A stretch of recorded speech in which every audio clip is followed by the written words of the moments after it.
Hola, ¿qué tal? Buenas tardes. Gracias a todas y todos por acompañarnos en esta presentación del libro. El día de hoy tenemos una mesa que no necesita presentación, sin embargo, voy a presentarles rápidamente a Arabela González. Arabela es de Guadalajara, arquitecta, con una cantidad de estudios de posgrado y de reconocimientos que no voy a enumerar ahora mismo. Es la editora y creadora de Arquitónica. Están aquí afuera en el stand número 1. Si no lo han ido a visitar, vayan a visitarlo. Agradezco muchísimo a Arabela que haya venido el día de hoy y que haya juntado esta espléndida mesa con la arquitecta Sara Toppelson, la doctora Luis Noel y la autora del libro, Claudia. Muchísimas gracias. Les dejo la mesa y gracias. Muchísimas gracias, Sandra. Muy bienvenidos. Muchas gracias por la invitación a este primer festival de la lectura FA en esta reconocida Facultad de Arquitectura de la UNAM. Para mí es un verdadero gusto, un honor, además, compartir esta mesa con grandes mujeres que admiro un montón, las tres doctoras. Y es que cada una ha creado un camino como investigadoras, como historiadoras, como gestoras, académicas. Además, en estos días que estamos conmemorando el Día de la Mujer, ellas son un ejemplo a seguir por lo que han aportado en el quehacer arquitectónico en este país. Para nosotros, para la editorial Arquitónica, nos da muchísimo gusto que estén ellas aquí, que estén ustedes aquí. Me da mucho gusto también encontrar grandes amigos y que ellas sean además las madrinas en este bautizo de esta criatura, el libro que se llama Aportaciones foráneas a la arquitectura moderna en Guadalajara, obra de la doctora Claudia Rueda, aquí presente. Claudia, desde hace varios años, se ha enfocado en investigar el periodo moderno en la arquitectura. Primero en Barcelona, donde vivió cerca de una década, y ahora en Guadalajara, donde también ya tienes como una década trabajando, y ya con un riguroso estudio se ha puesto a investigar los quiénes, los cómo, los dóndes. Están esas aportaciones de este periodo arquitectónico tan valioso, tan polifacético, tan prolífico que tenemos en nuestra ciudad, y que, aunque es muy cercano en el tiempo, también es muy lejano en cuanto a conocimiento. Por tanto, no me extiendo más. Para iniciar con la presentación de este libro, cedo el uso del micrófono primero a la doctora Luis Noel. Luis Noel no necesita presentación, la verdad es que no necesita presentación y ni me traje currículum. Además, estamos en su cancha, es ampliamente reconocida y quizás voy a mencionar únicamente a los últimos reconocimientos que ha tenido en estos últimos años. Ella, como todos conocemos, es el referente en la historia de la arquitectura del siglo XX en México, pero por mencionar algunos reconocimientos que ha tenido. El año pasado le dieron el premio Norbert Schreck, precisamente por su trayectoria. Hace un par de años recibió el premio Jack Schumi de la Unión Internacional de Arquitectos, un galardón que se entrega precisamente por la crítica y la educación en la arquitectura en el mundo. Fue editora de la revista Arquitectura México, es investigadora de investigaciones estéticas, académica de número de la Academia de las Artes, miembro honorario de la Academia Nacional de Arquitectura, miembro de Ocomomo, posee un doctorado honoris causa en la Universidad Nicolaita y muchos otros reconocimientos que le han otorgado reconocidas instituciones del país. Sin más, doy el uso del micrófono a la doctora Luis Noel. Buenas tardes a todos. Como dice Arabela, qué gusto estar aquí. Y especialmente me da gusto estar con ustedes frente a el poema plástico de Matías Geritz, que de cierta forma también hace este puente entre Guadalajara y México, y sentada aquí con muy buenas amigas. La autora, Claudia Rueda, la editora, Arabela González, y Sara Toppelson, con quien compartiré los comentarios hoy, pero que desde hace muchísimos años compartimos muchas otras aventuras arquitectónicas. Hace ya 8 años, Claudia presentó el libro Una mirada a la modernidad arquitectónica en Guadalajara, que es un poco como el volumen 1 y este es el 2. Este libro se ocupaba de arquitectos que han trabajado en Jalisco, pero con un acercamiento singular que a mí me pareció muy atractivo. Y lo que hacía es que escogía una o dos obras específicas y a partir de esa obra y del análisis de esa obra derivaba el análisis del arquitecto de Guadalajara o de Jalisco. Esta línea, de cierta forma, se continúa en este libro que yo llamo el segundo tomo, que se ocupa de obras en Guadalajara. Nuevamente la obra es el núcleo central de arquitectos establecidos en la Ciudad de México. Salvo una excepción, luego hablaremos. En el primer libro yo había señalado algo que me parecía muy interesante, que en 1948, año fundacional de la Escuela de Arquitectura de la Universidad de Guadalajara, Bruno Sevi había publicado su revelador ensayo Saber ver la arquitectura, demostrando que la mirada tiene un papel fundamental en la arquitectura moderna. Es a este tipo de acercamientos acuciosos y analíticos, una buena mirada, son a los que atiende la autora para reflexionar sobre 12 casos en donde va enhebrando obras con arquitectos dentro de esta novedosa aproximación de la mirada, como dice el título. Sabemos, por una parte, que la revista Arquitectura México publicó 3 números monográficos sobre la arquitectura y el urbanismo de Guadalajara, 61, 80 y 101.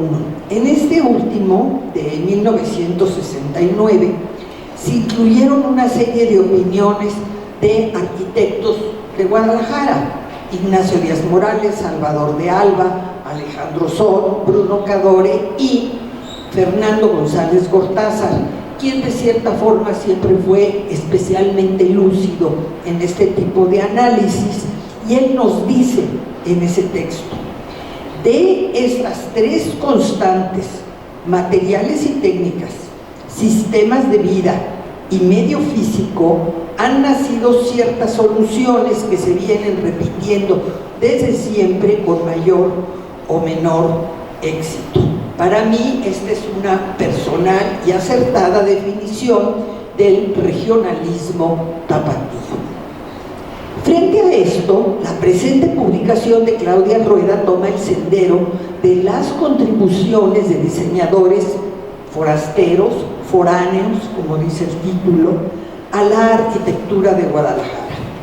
De cierta forma, la relevancia y calidad de las obras estudiadas pudiese sorprenderlos, ya que por mucho tiempo se había ondeado únicamente la bandera de lo regional, de lo que hacían allá, que siempre fueron muy locales, y siempre estábamos, cuando hablábamos de Jalisco, siempre pensábamos en los arquitectos del primer tomo. Entonces esto es un gran descubrimiento. Pero se trata, como lo acabo de decir, de proyectos de destacados y reconocidos miembros de la comunidad arquitectónica mexicana, que nos otorgan una inesperada percepción de la arquitectura en Jalisco. Permítanme mencionar aquí a los creadores que participaron en la docena de ejemplos recogidos en el libro.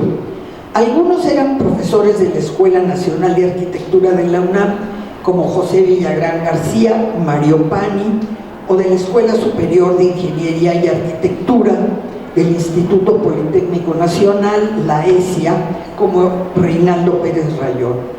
Otros eran arquitectos que colaboraban con instancias gubernamentales, como Alejandro Prieto con el Instituto Mexicano del Seguro Social, los muy jóvenes Fernando Barbará Cetina y José Hanhausen en ese momento con el aeropuerto de Guadalajara, o Teodoro González de León con la planificación de la costa de Jalisco.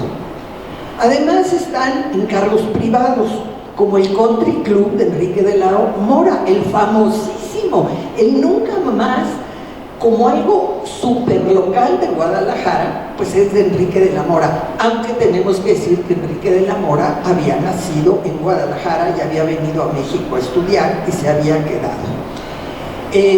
y están también diversas participaciones de Félix Candela y obras de Alberto Aroesti, Raúl Gómez Tremari, y algo que se designaba como la Autónoma de Arquitectos, donde están Pascual Breuer, Óscar Urrutia, Benjamín Méndez y Carlos Ortega. Y el último, que dejé al último, es Silvio Alberti, que en realidad es más bien un arquitecto local, aunque venía de Italia. Estos ejemplos que nos presenta Claudia, que me gustó muchísimo el libro, estos ejemplos no incluyen obras realizadas en esa entidad durante los años 40 como parte de programas federales. Por un lado estuvo el Comité Administrador del Programa Federal de Construcción de Escuelas, el CAPSE, donde se realizaron un buen número de planteles escolares con Adolfo Trujillo, que era el jefe de zona. También en los años 40 está el Plan de Construcción de Hospitales a cargo de la Secretaría de Salubridad y Asistencia Pública, famoso Plan de Construcción de Hospitales. Aquí sí, ella incluye el Hospital de Soquipan de José Villagrán, que es este hospital para cuidar la tuberculosis, se puede decir, o tratar de curar, en fin. Pero yo quiero destacar aquí, que no viene incluido y que me parece muy interesante, que hay en ese programa un hospital general del Yagualica, de Antonio Pastrana, muy conocido, y todo el mundo, la asesoría del doctor I. Mora. Y uno dice, ¿qué es esa población? Pues es una población poco conocida, pero probablemente fue escogida por este programa por ser la tierra natal de José de Jesús González Gallo, gobernador de Guadalajara, y que me permite regresar al año de 48, en el que este mismo gobernador impulsó el establecimiento de la Escuela de Arquitectura de Guadalajara. Es realmente muy interesante ver cómo está vuelta. Hay mucho más que decir sobre la calidad de los materiales encontrados, que verdaderamente se nos van desplegando una cantidad de cosas que decimos, ¿y esto? ¿Y de dónde salió? ¡Qué barbaridad!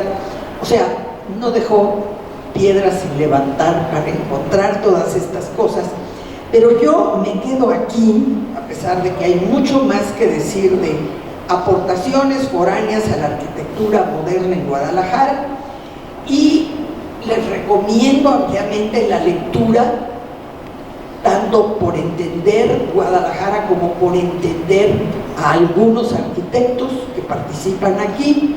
Agradecer a todos ustedes su atención y estar feliz de estar en esta celebración de arquitectura de Jalisco, el trabajo de investigación de Claudia Rueda, la edición de Arabela González, y compartir con tantos amigos como veo aquí al frente, lo cual es un día gozoso. Muchas gracias.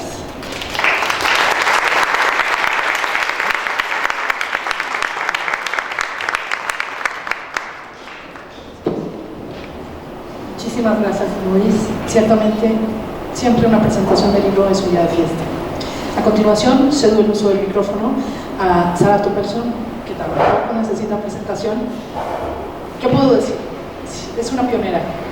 Es admirable cómo ha roto esos famosos techos de cristal en muchos ámbitos. Siempre ha sido la primera, y más en estos días, quiero decirlo porque justo mañana es la conmemoración del Día de la Mujer, y ella es uno de esos casos que ha sido la primera en muchos ámbitos. También no traje su currículum, es de todos conocida, cuando mucho también diré algunos de sus últimos reconocimientos.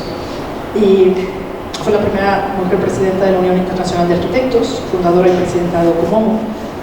Recibió el Premio Nacional de Arquitectura en México, el máximo galardón otorgado por la Asociación de Ingenieros y Arquitectos en México. También actualmente imparte la cátedra extraordinaria Federico Mariscal, entiendo también la primera mujer que ha tenido esta cátedra.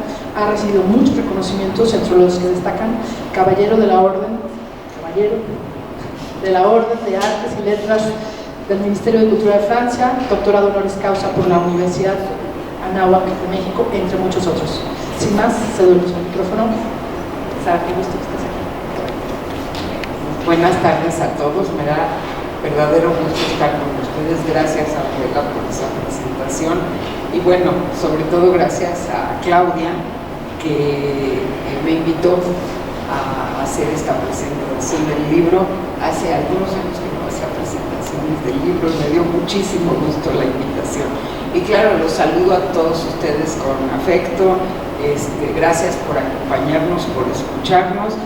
Saludo también a mi amiguísima Luis Noel, bueno, a Claudia que ya la mencioné, y a Arabella, y por supuesto les agradezco que nos acompañen aquí a Dolores Martínez, nuestra querida Lolita, a Lourdes Cruz, a Alejandro Ochoa, Alejandro Leal, y bueno, si alguien no lo vi, perdón, todos están incluidos.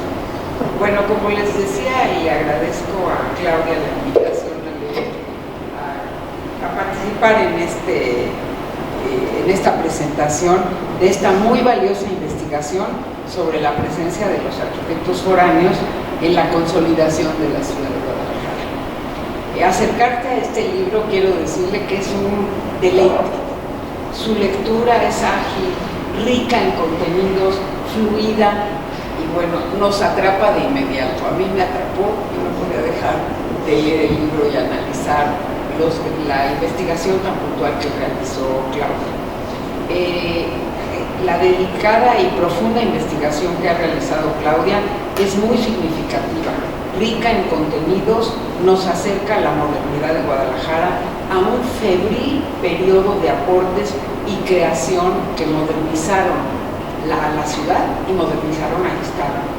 En términos generales, las aportaciones de arquitectos foráneos fueron estimulados también por las instituciones nacionales, que algunas ya las mencionó Luis Noel, pero estaba el Patronato de Habitación Popular, estaba esta Comisión de Construcción de Hospitales, estaban también las entidades de la Secretaría de Educación Pública que promovían la construcción de escuelas. Entonces, tres áreas básicas, no que sean las únicas, pero sobre todo se promovió la salud, la vivienda y la educación, que si lo retomamos al día de hoy siguen siendo pendientes, los cuales deberíamos continuar estando enfocados.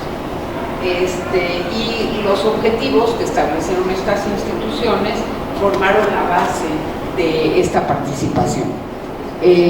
Más cerca. El riguroso orden por ensayos y fotografías son fundamentales, forman parte del análisis de las aportaciones de cada arquitecto y permiten conocer y entender las obras presentadas en orden cronológico. Las propuestas, proyectos y obras integran un bagaje de creatividad que introduce la modernidad, como ya dije, a la ciudad de Guadalajara y a algunas otras ciudades como Tonalá o Lagos de Moreno. La publicación, y yo hice un relato un poco pormenorizado, pero luego le quitaremos cosas porque creo que me fui muy largo. La publicación inicia con la participación precisamente de José Villagrán, presente con dos obras, el Hospital de Soquiapan para tuberculosos, con esta preocupación en el país por atender esta grave enfermedad que hoy afortunadamente creo que tenemos erradicada, pero ojalá no vuelva, que era producto del Plan Nacional implementado regionalmente y el proyecto de la Unidad Habitacional Popular 1. En ambas, el espíritu y la propuesta social están presentes y es otro elemento de la mayoría de las obras que tienen un sentido social. Los programas institucionales que buscaron el bienestar social, la salud y la vivienda, los tres ámbitos de trabajo que generaron el mayor interés en la arquitectura de la época. El arquitecto Ignacio Díaz Morales y Villagrán fueron grandes amigos, disfrutaron profundas discusiones sobre teoría y arquitectura, y fue Díaz Morales que en su carácter de asesor del Patronato de Habitación Popular invitó a participar a esa mencionada Unidad de Habitación Popular. y dice: Villagrán fue el encargado del proyecto y como asesor el doctor Ismael Cosío Villegas. Es interesante porque es el ejemplo de cómo la teoría médica incide en el proyecto arquitectónico. La elección del terreno estuvo basada en requerimientos médicos, en las cualidades geográficas, climáticas y urbanas del terreno, sequedad y pureza del aire, temperatura media no extremosa y protección contra vientos por bosques y montañas. Y claro, la luminosidad, la limpieza del suelo, del cielo, la calma atmosférica. Y el gran aporte de Villagrán es la estructura de concreto aparente y el ladrillo en los muros que reflejan la austeridad derivada de las condiciones de economía y higiene. En el caso, este es el caso del hospital, en la Habitación Popular 1 fue el primer proyecto de ese patronato y se convocó a un concurso de proyectos para una colonia obrera, 200 casas de estilo tapatío,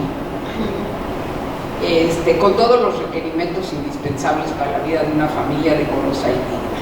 Bueno, pues se pueden imaginar que el resultado del proyecto de Villagrán no es muy tapatío, excepto en la utilización de espacios exteriores.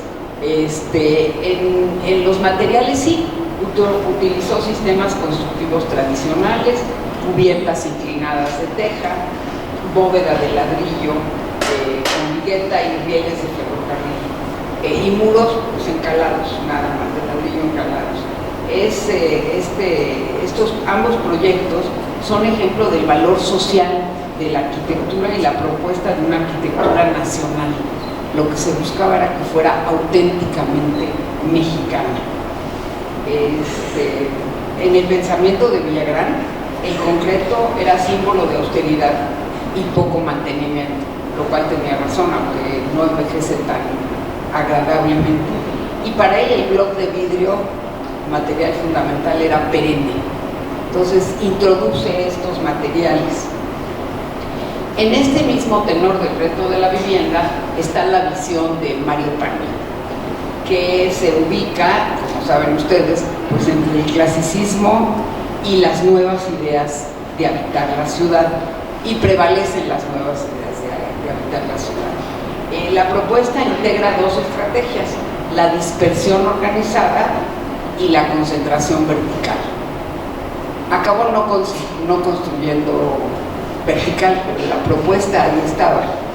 Y construye la unidad vecinal 1 con el objetivo establecido por Pani y su equipo: un terreno residual, porque ¿dónde construían? Entonces es un terreno residual con capacidad de vinculación por medio de grandes avenidas a la ciudad. Igualmente se propuso evitar que la zona resultara destrozada, y esto me encantó que lo dicen, por la repetición de la cuadrícula. Lo que quería evitar a toda costa era esa cuadrícula. Bueno, y lo que hizo es una supermanzana, posiblemente su primera supermanzana la construyó aquí en Guadalajara. En la supermanzana parte del centro hacia la periferia, integrado por diversas tipologías, casas aisladas, casas en línea que las apareaba de 8 de cada lado y que compartían el muro medianero. Pues son obras en estos campos. Al mismo tiempo surge un nuevo proyecto que nunca se había construido: el aeropuerto. Por supuesto, el primer aeropuerto de Guadalajara se construye exactamente en este periodo, y con la fortuna que invitaron a Fernando Barbará y a José Hanhausen a diseñar el aeropuerto. Un aeropuerto de una presencia muy impactante en la época, por supuesto muy horizontal, si no mal recuerdo 42 metros de largo, y con toda el hall de pasajeros con vistas hacia las pistas de aterrizaje. Recuerden que en esa época la gente iba al aeropuerto a ver cómo aterrizaban los aviones.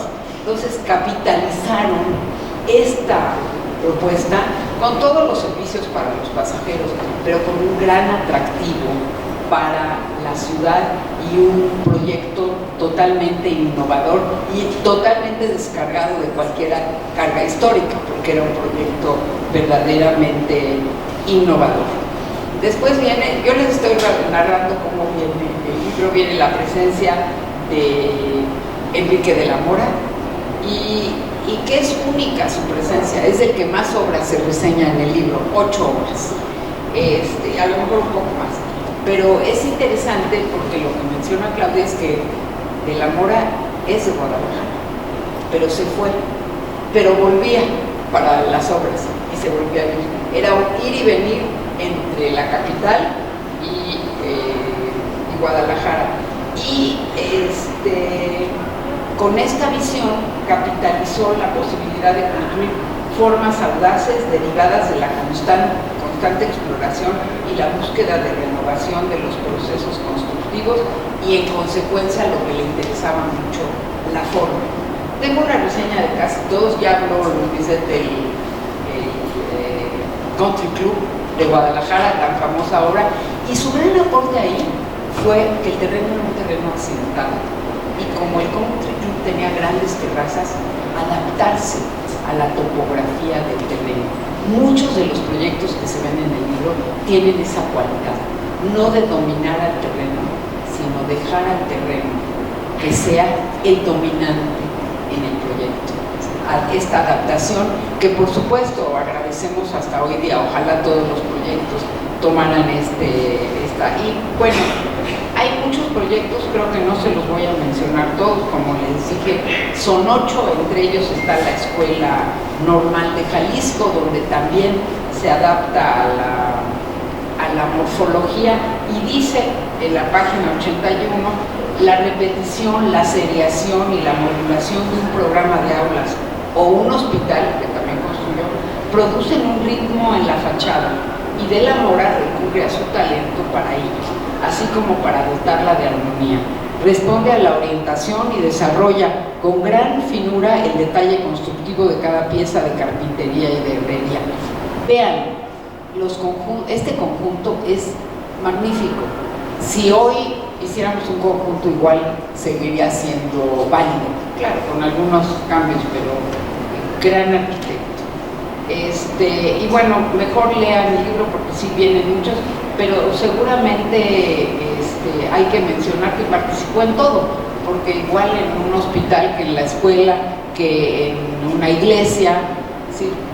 Polifacético como sabemos que fue de la Mora.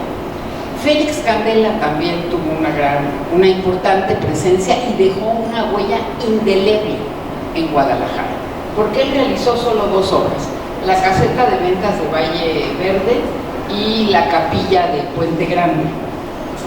Por supuesto integra en ellas la presencia de estructuras livianas sin paraboloides hiperbólicos, pero de ahí los arquitectos de Guadalajara, la verdad es que construyeron muchísimas estructuras livianas, laminares. Bueno, Candela en sociedad con Ortiz Monasterio hizo la cervecería Cuauhtémoc Moctezuma en Guadalajara y toda la cervecería son paraguas invertidos.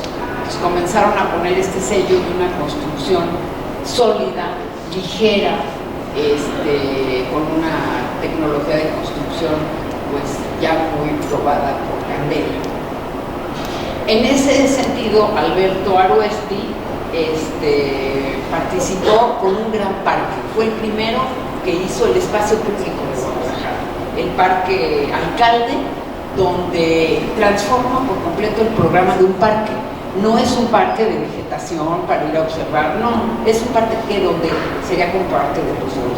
Integra todas las actividades que se pueden realizar en un parque, zona deportiva, zona de invernadero, juegos infantiles, el mismo parque, una fuente, un lago, cascadas, sí, un parque verdaderamente contemporáneo. Y ahí mismo, en el parque, construye la cafetería que se llama Santa Mónica y está compuesta por 12 cascarones fungiformes. Explota la forma del cascarón y en este caso son fungiformes de 10 metros de altura y otras estructuras estructuras que introduce en el parque. Es un nuevo modelo de parque y aquí también las estructuras laminares. Igualmente, Raúl Gómez Tremari recurre a las cubiertas ligeras, a las estructuras laminares y construye varios géneros de edificios en los que se presta esta forma. La gasolinera Niños Héroes, una industria látex que está toda hecha de paraboloides hiperbólicos, y finalmente la iglesia de la Natividad de María, donde opta por una solución a base de un solo cascarón, tipo capilla, con un manto parabólico, ya los conocen, uno solo, bueno, define a esta iglesia de la Natividad. Es interesante que Gómez Tremari, sí es un sello de él, prioriza el paraboloide hiperbólico de borde recto en todos sus proyectos personales, porque para él tiene ciertas características que le dan ventajas sobre otras formas empleadas en la construcción laminar. Sí, es más fácil construir un paraboloide cuando tiene bordes rectos que cuando no los tiene. Bueno, también ya mencionó la presencia de Teodoro González de León en la concepción de la zona costera de Jalisco, y ahí desarrolla dos proyectos. Los dos tienen que ver con vivienda y con urbanismo, pero aquí mencionaría lo que dice en el libro. A través del hábitat colectivo es que participa Teodoro.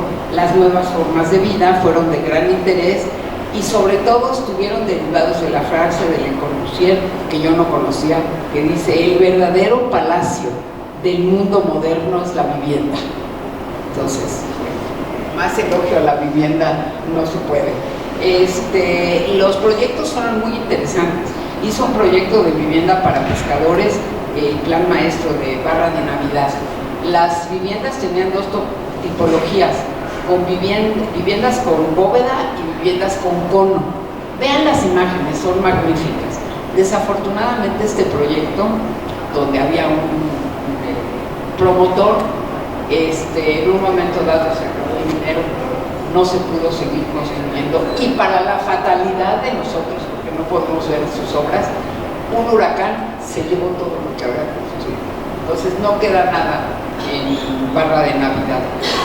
Sin embargo, bueno, construyó la unidad José Clemente Orozco, que es una vivienda rural que hizo de la mano de un desarrollador, Jorge Dip, y sí que está ahí, es un proyecto bien interesante de vivienda, seccionada, que iba en secciones de 122 viviendas, y así fueron creciendo con espacios públicos entre la vivienda.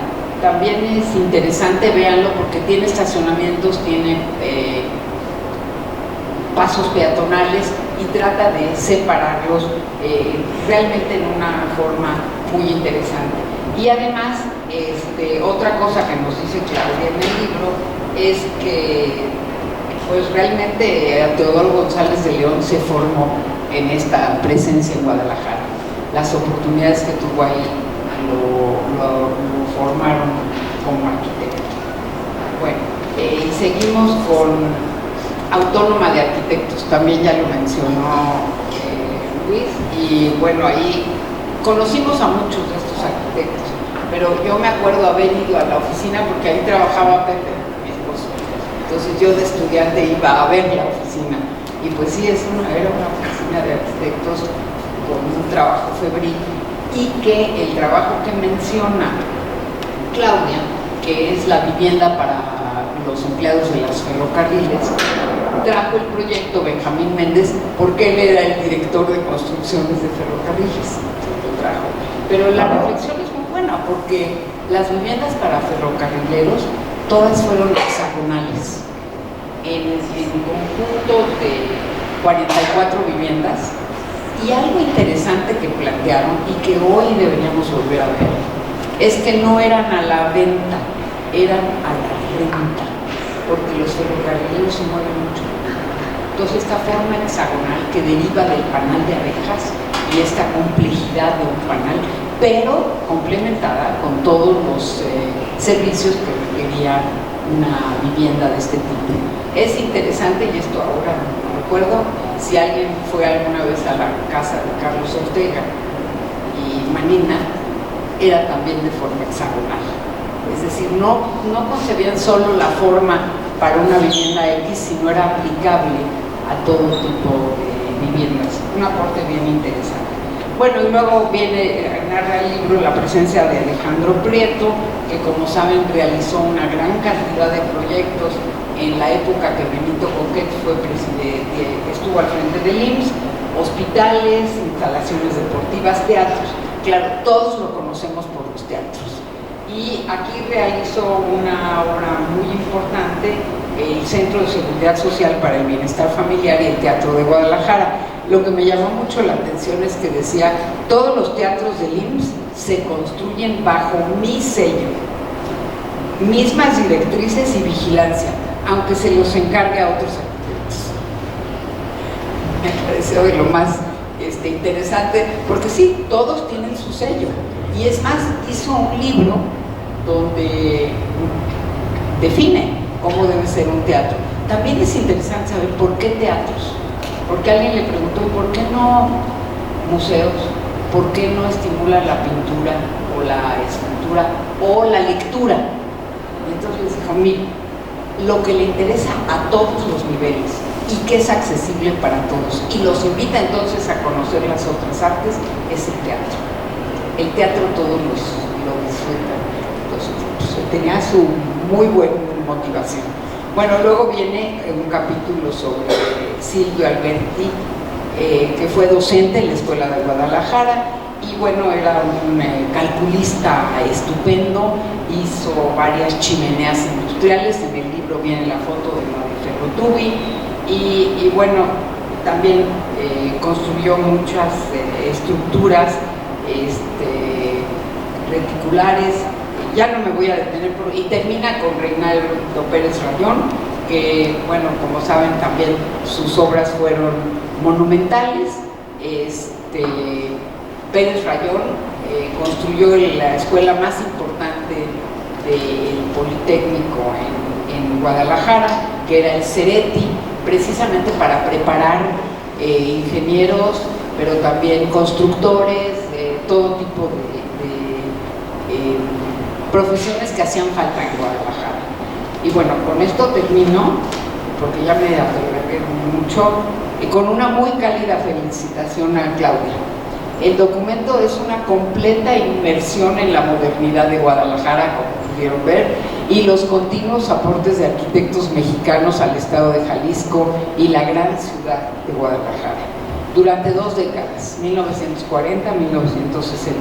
la época del mayor auge económico y crecimiento de la región. Te felicito nuevamente, Claudia. Esta magnífica reseña nos ubica en un tiempo de gran creatividad, de propuestas innovadoras, de integración de tecnologías y materiales de construcción y de la preocupación social de construir el equipamiento y la vivienda para todas las capas de población del Estado. Felicidades, Claudia, felicidades, Arabella, y gracias.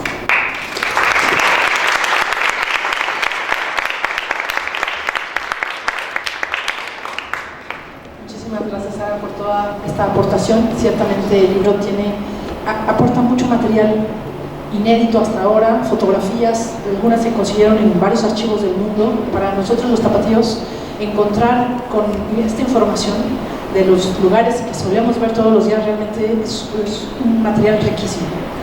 Bien, y para terminar, por supuesto que tengo que presentar a la madre del niño que hoy bautizamos, que es la doctora Claudia Rueda, que tampoco necesita presentación en Guadalajara, pero como estamos en México, la voy a presentar.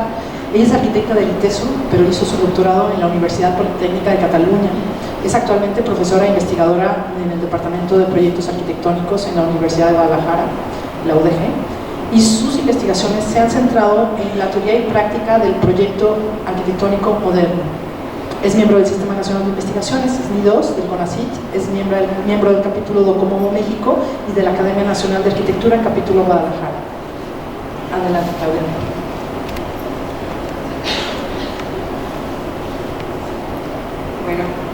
Voy a iniciar, como siempre, dando las gracias a todos y a cada uno de ustedes pues, por estar aquí el día de hoy, por acompañarme, porque sé que en la Ciudad de México hay veces que hay que cruzar toda la ciudad y son varias horas.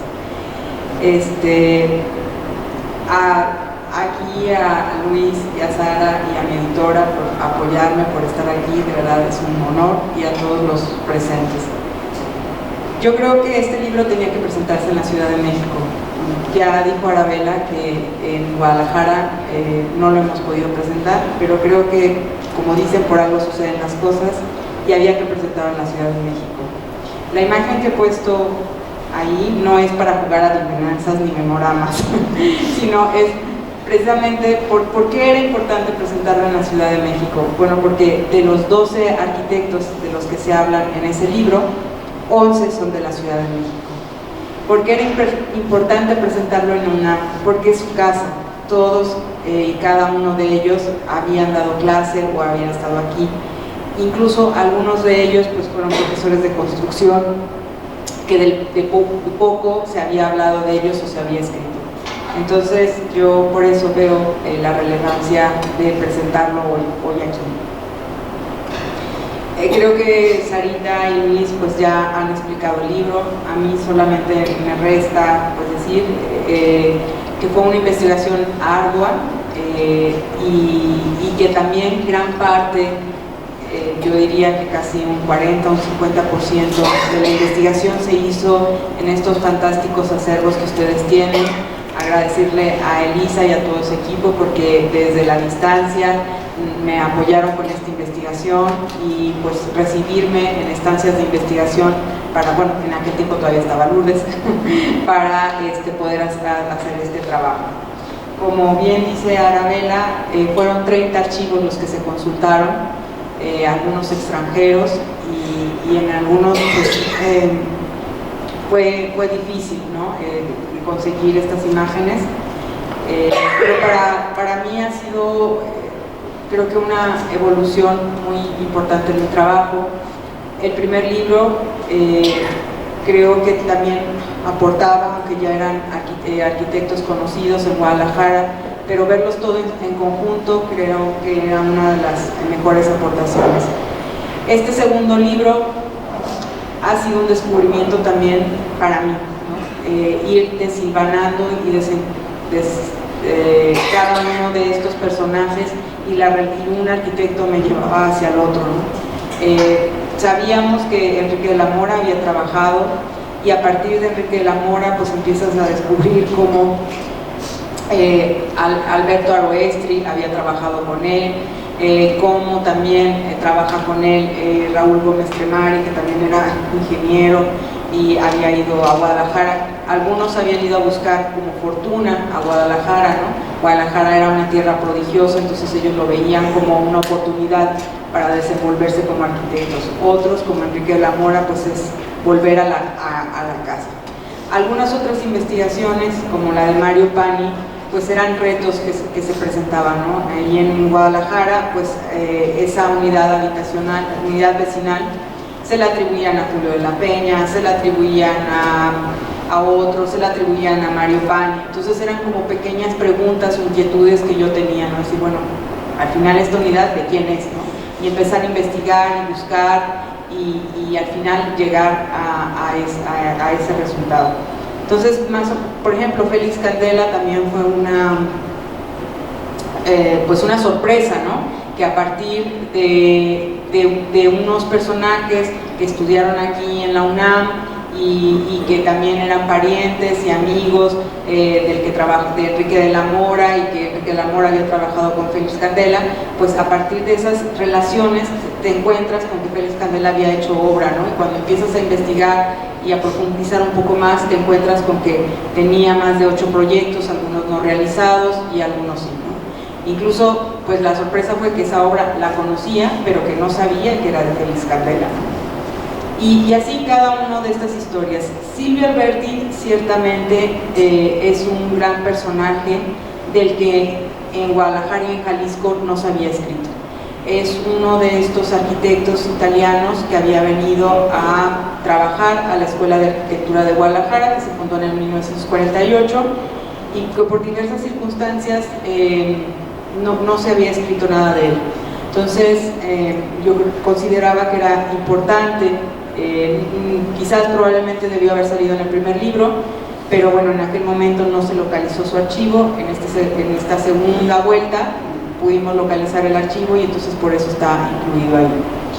Entonces, bueno, pues yo creo que también es un libro que se puede leer ensayo por ensayo o ensayo por conjunto. Es un libro que también viene a cuestionar a los tapatíos esta idea muy local y muy de la Escuela de Arquitectura Tapatía, porque sí, al final lo que podemos decir es que hay una suma también de aportaciones foráneas a la construcción de la arquitectura moderna. Bueno, pues yo creo que con eso yo cerraría. Si alguno de ustedes tienen alguna duda, pues estaré encantada de contestar. Muchas gracias.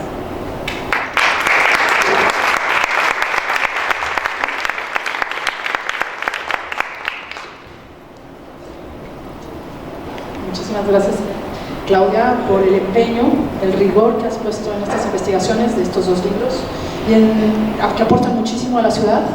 Y bien se dice que no podemos conservar lo que no queremos y no podemos querer lo que no conocemos. Conocerlo, identificarlo, saber dónde está, analizarlo, es el primer paso para preservarlo. Pues no me queda más que, no sé si hay espacio para preguntas o no, o sí, si alguien quisiera hacer alguna pregunta. Muchas gracias por la excelente exposición. No me queda una duda sobre el arquitecto Alejandro Zum. Parece que intervino mucho, sobre todo en el proyecto del mercado de Guadalajara, que ya ven que tuvo un accidente, se quemó o algo así, y quería ver si sabían algo al respecto. ¿Qué quedó? Muchas gracias. Yo contesto porque estoy enterada del tema, y la verdad es que gracias a la oportuna intervención del INBA, sí se quemó. Hay uno que se quemó completamente, que no es de Alejandro Zum, pero el Mercado Libertad sí se inició un incendio, pero se apagó a tiempo, y aquello que estuvo lastimado se restauró. Inmediatamente vino INBA, cosa que agradecemos y me da muchísimo gusto que esté aquí Dolores Martínez, porque gracias a su intervención se acudió y restauraron este mercado, que en este momento se encuentra en muy buen estado. Aunque yo no sé si usted se refiere, pero no, sí va a ser el Mercado Libertad porque es de Alejandro Zum, porque hubo otro que sí se quemó completamente, pero no es de Alejandro Zum, que es el Mercado Corona. Pero sí, ese es el estado de la cuestión en el que está. No sé si contesto su pregunta. ¿Otra pregunta? Sí, antes que nada, felicidades, Claudia, gusto poder estar aquí. Mi pregunta sería, así como toda esta gente que Ignacio Díaz Morales trajo para la formación de la Escuela de Arquitectura de Guadalajara, aportó, digamos, una nueva punto de vista a la creación arquitectónica, como Eric Buffal, como Matías Gates y demás. Digamos, toda esta influencia que viene por estos arquitectos, formalmente, ¿en qué lo podemos ver en la arquitectura de Guadalajara? Bueno, muchas gracias. Yo creo que ellos se sumaron a esta idea que viene desde principios del siglo XX sobre el lugar y el clima. En Guadalajara siempre, o los textos que hay desde la Escuela Libre de Ingenieros, se habla de la distinción de Guadalajara por el clima y por el lugar. Y aunque eran programas nacionales, toda esta arquitectura, hablamos de Alejandro Prieto, incluso el hospital de antituberculosos, como así se le solía llamar, tú ves con respecto a los de la Ciudad de México que hay pequeños guiños tratando pues de asirse al lugar. Entonces yo creo que ellos se suman a esta idea que Guadalajara tiene un clima muy distinto a la Ciudad de México, que tiene profundas raíces en la tradición, y yo así lo veo. Por otro lado, también, y esto lo decía Sarita, en este momento, en el año 1954, si mi memoria no me falla, Le Corbusier en una exposición muestra su primera obra con paraboloides hiperbólicos. Ese mismo año se está haciendo el Mercado Libertad, pero a partir de ahí se empieza una serie de experimentaciones sobre paraboloides hiperbólicos, y ellos vienen a aportar también este tema y esta tecnología. Por ejemplo, Raúl Gómez Tremari había estudiado en el Instituto Politécnico Nacional y también hace un curso que daba Félix Candela aquí en la UNAM sobre paraboloides hiperbólicos. Es el mismo curso que toma Alejandro Son, y bueno, ya sabemos la relación de Enrique de la Mora con Félix Candela. Entonces, hay una serie de personajes como Tremari, como Aroestri, que junto con González Pozo, cuando se titulan de la carrera, que salen de aquí de la UNAM, empiezan a trabajar con Enrique de la Mora, y también conocen pues la técnica de Félix Candela, que la llevan a Guadalajara. Entonces son quienes, digamos, un momento expanden la cultura del paraboloide hiperbólico en Guadalajara. Bueno, hoy no está por aquí Dino, no sé si nos está escuchando, pero él es el conocedor y que también ha hecho una investigación sobre estos, pero no se le había puesto nombre y apellido a estos personajes. Bueno, pues si no hay ninguna otra pregunta, muchísimas gracias a nuestras presentadoras, Sara, Luis. Muchas gracias a ustedes por acompañarnos, y sobre todo gracias al Festival de la Lectura FA. Sandra, muchas gracias en este inicio. Esperamos que cada año lo sigan haciendo. Larga vida a su festival, y pues gracias a ustedes. Ojalá que puedan disfrutar el libro. Como venimos de Guadalajara, trajimos poquitos, quedaban 3. A por ellos. Y bueno, pues muchas gracias a todos.